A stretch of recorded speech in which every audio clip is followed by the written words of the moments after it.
there, viewers. Welcome back to the Self-Made Auto Channel. Got a 2016 Chevrolet. It's the Equinox. I think it's got the big 2.4 in it. I believe that's what it is. It doesn't matter. It's big. Trust me. This thing got towed in. Customer complaint. No start. Tow truck driver towed it here. He said he tried to jump start it. You can't jump it, is what he told me. And then the owner says you can't jump start it. And then the owner's neighbor says that a battery charger won't work on it. That's that.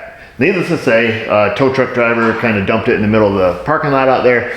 I went out, threw a jump pack on it, fired it up. It was stone dead, like zero volts. Perhaps he was not familiar with his jump pack, didn't know how to use the override function. And I'm assuming the neighbor also has a smart charger and wasn't able to get it started because it was, 0 volts.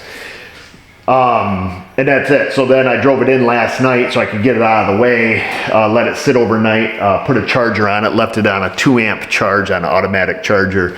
Came in this morning at 6:30 and the charger was turned off and the battery was up to snuff. And it looks like a relatively new battery, a Walmart battery, Never Start, Ever Start, whatever they are. I didn't take the ECM and stuff out of it so I could look at the battery, but from what I could see of it, it looks shiny and new. Don't really know what's going on. It's sat outside. We're going on, 2 o'clock in the afternoon. Now it's been sitting out there since, 6:30 this morning. I just went out, fired right up. No problem.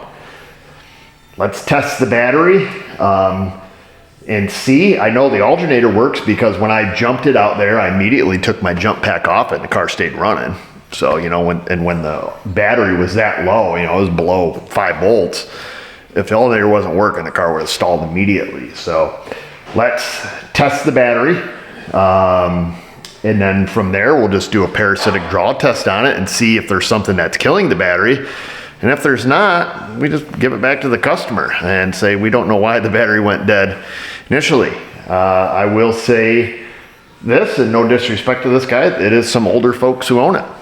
Things happen. Older folks get forgetful. I don't know if something got left on. It's really all speculation at that point. And like I said, I got no static with them. I'm just stating facts, man. I don't know what it is. Usually things come in threes. But lately, we have had just a run on this battery alternators. And just like everything has had a problem so far. Like a real problem. Remember, we gotta unbolt these things. Yeah, let's grab a 10 mil. Let's get this out of the way. It is the old EverStart Plus. Let's start with a simple battery check and then we'll go from there. We've already talked about this.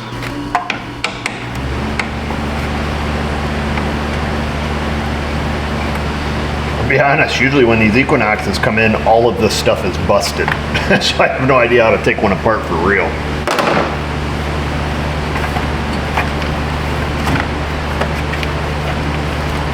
The main brain. Is that even the right battery? Negative, Ghost Rider. So not only did we go to Walmart to get our battery, we bought the cheapest one that we could get. And it's not even held in at all. Huzzah. That's great. People, I tell you.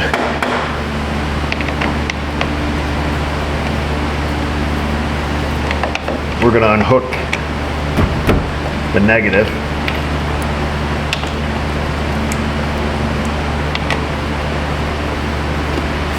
Who's not cooperating. Let me go get a hammer and a chisel. Oh, I tighten that back up.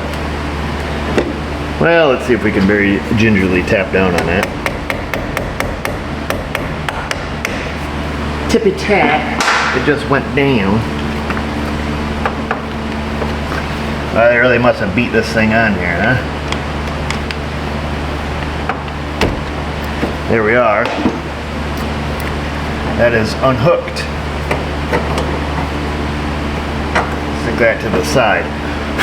10/25. It says. That's what the date there says. It is now 1 of 26, so the battery's not that old at all. She's supposed to be pumping out, let's say cold cranking, it does 590, so half of that. 250 plus 45, whatever that equals.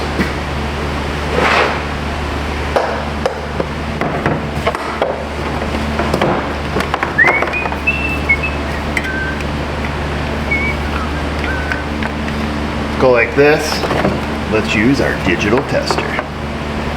Whoa, why would this have a surface charge of 13.23 volts on it? That doesn't make sense at all. I haven't had, like I said, I took the charger off at 6:30 this morning, but it was already turned off. Plus, I just started the car to bring it in. Started it up, drove it into shop, and shut it off. I mean, it's stone cold. That's kind of peculiar. I would have thought the surface charge would have been gone already. Particularly just hitting it with the starter. Here, well, let's crank this down to 5 now. Let's just see. High surface charge will completely screw these batteries up, or screw up the tester. Yeah, it says it's 642 cold cranking amps. Our last test we did on a Walmart battery was excessively good as well. We're gonna go old school. We're gonna nuke it with the toaster, as we often do. Toaster, where are you? It's still out here because we've been using it so much lately. Come here, toaster. Make sure it's turned off before you hook it up, otherwise, surprise, surprise, lots of sparks. Oh, what'd we say? Well, we're gonna round that up to 600 to make the math easy and say we want to put out 300 amps.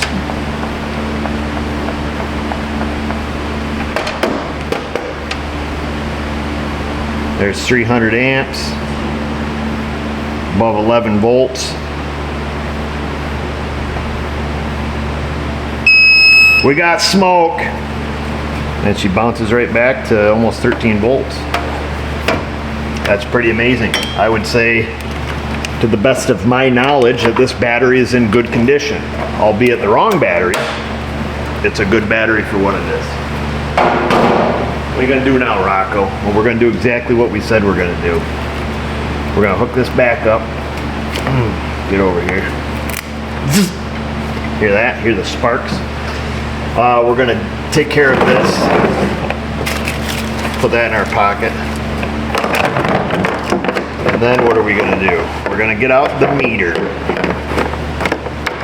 Probably goes in there in a fancy way. We're gonna get out the meter. And we're going to see what kind of current draw we have coming from the battery. And if there is no excessive current draw, adios muchachos. That means flush this toilet in Spanish. Jumper wires. We got these wires. We don't want to blow the fuse meter. Meter fuse. Gosh, you had to think about that way too long, fella. We're going to go on the amperage side. Got the keys to the car, not the kingdom. Doors are locked, just like the customer would leave it. No sugar. Trying to keep you mother. Let's see, is this wire gonna support that? Oh, it does. I didn't think it would. Watch for the smoke. Okay, doors are locked. Now we have access. We're gonna come down here. We're gonna run the power through our meter, but we wanted to run it through this wire first because I don't know if it's more. Our meter can only handle 10 amps. Get this out of the way. Okay, let's grab a battery for the meter.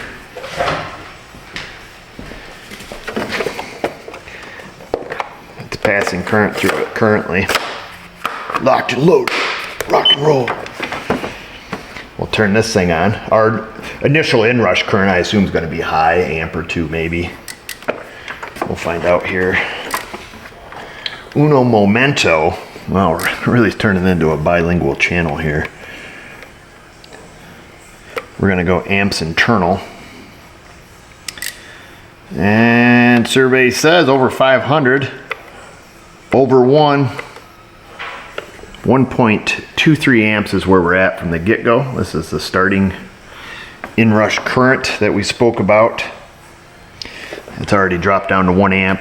As things, modules time out and things turn off, we're gonna see this diminish. So right now we're at the 1 amp mark, and you can see when we first put our battery in, we're at 12 o'clock because it resets the clock.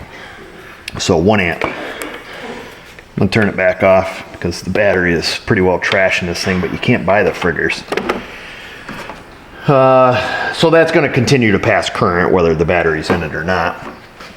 We don't want to make a connection over here. Won't hurt anything. We won't stop the test, but we'll see you boys in about 15 minutes. We'll check, see where it's at. Here we are, folks. 9 minutes later. There's your draw, 12 milliamps. Those little spikes, that's the LED light flashing on the inside for the security. That's it, folks. This is one of those videos that would go directly into the bin because it's stupid. But you guys say there's no stupid video, so I'm going to keep flooding you with them. What do you do in this case? And what, is there any explanation as to the series of events that ended up here?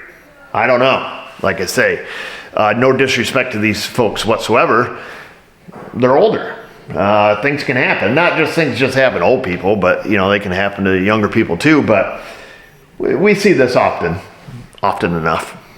Things happen. You get groceries. You don't shut the door all the way. You never know. Grandkids go out, figure around with stuff. But clearly, right now, there is no problem with this vehicle. Does it have the wrong battery in it? Absolutely. Did the battery take a charge? No problem. Overnight at 2 amps and then test perfect today, 6 hours later? Yeah, it did. And there's no draw. There's really no reason that this thing went dead other than something that's not explainable at this point because the problem's either intermittent and not present or whatever was left on is now turned off. Well, how come the tow truck driver couldn't start it and the owner couldn't jump it and his neighbor couldn't trickle charge it?